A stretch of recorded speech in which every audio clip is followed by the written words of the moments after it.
Okay, good evening. Gagawin na natin tong speed meter na original. Original siya.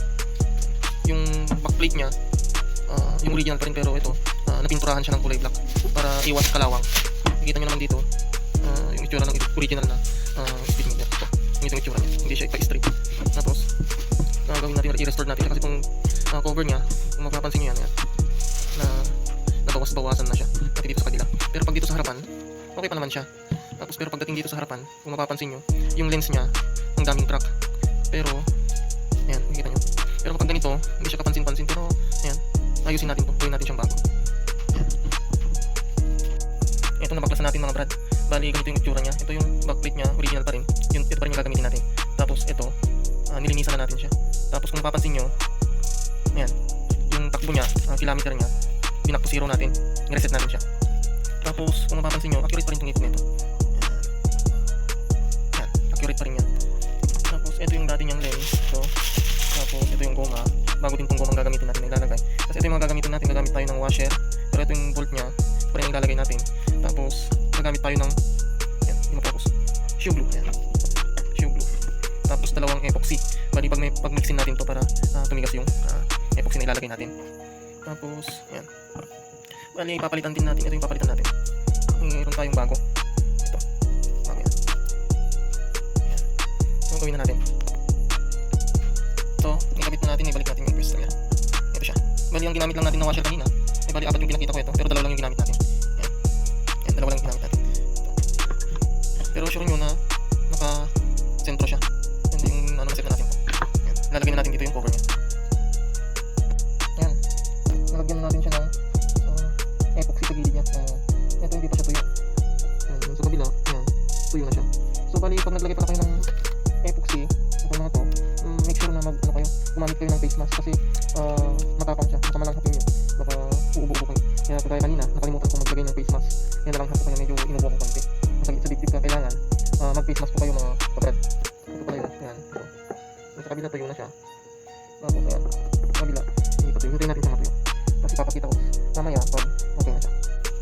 Ayun, di natin mahintay na matuyuan kaya gagamit na lang tayo ng magic pang patuyo. So gagamit ako ng blower. Ayan, blower natin kasi para mas madaling patuyo.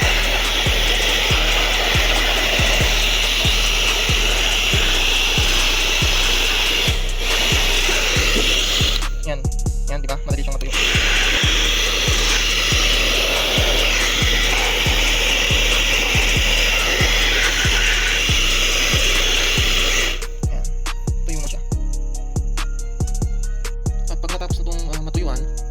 Gagamit tayo ng marker na permanent para itong kulay puti na ito kukulayan natin para malinis tingnan, magiging kulay black siya. Ayan. So, ganito lang paglagay. Ganyan mo lang siya, dahan-dahan lang. Bari paikot lang yung paglagay natin. Medyo malalim. Ganito yung paglagay.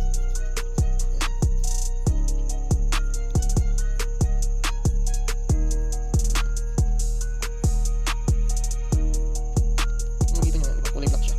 Tapos talagang mo dito.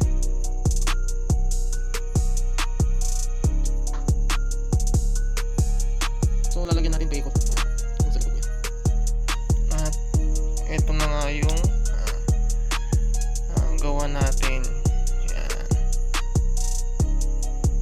Nalagyan na natin siya ng marker. So yan, malinis tignan.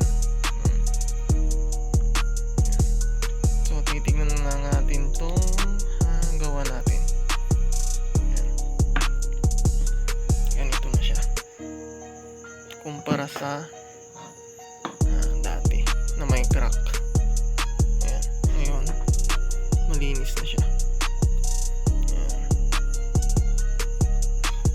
So ano yun, bagong bago ulit siya.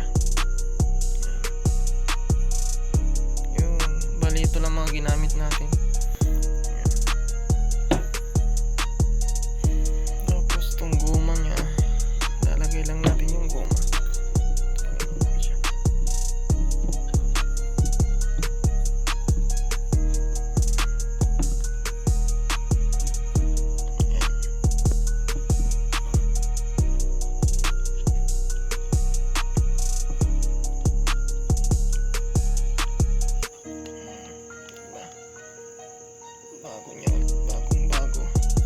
bago yung rubber din niya.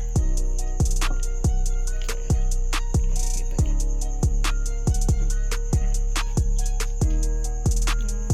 Kumpara dun sa isa, may crack, daming crack. Ngayon, bago na.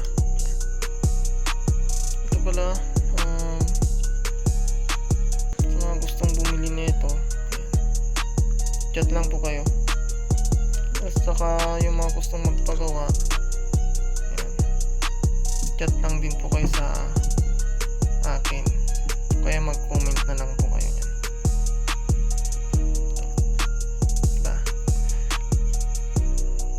Kaysa bibili ka ng panibagong speed meter, yung akala mo hindi na siya magagawan ng paraan, pero magagawan ng paraan na magiging bago yan. Magagastos ka ng 8K na mahigit na bagong speed meter, magpa-restore ka na lang yan. Kayang-kaya mo din yan para hindi ka gagastos. So yun, thanks for watching.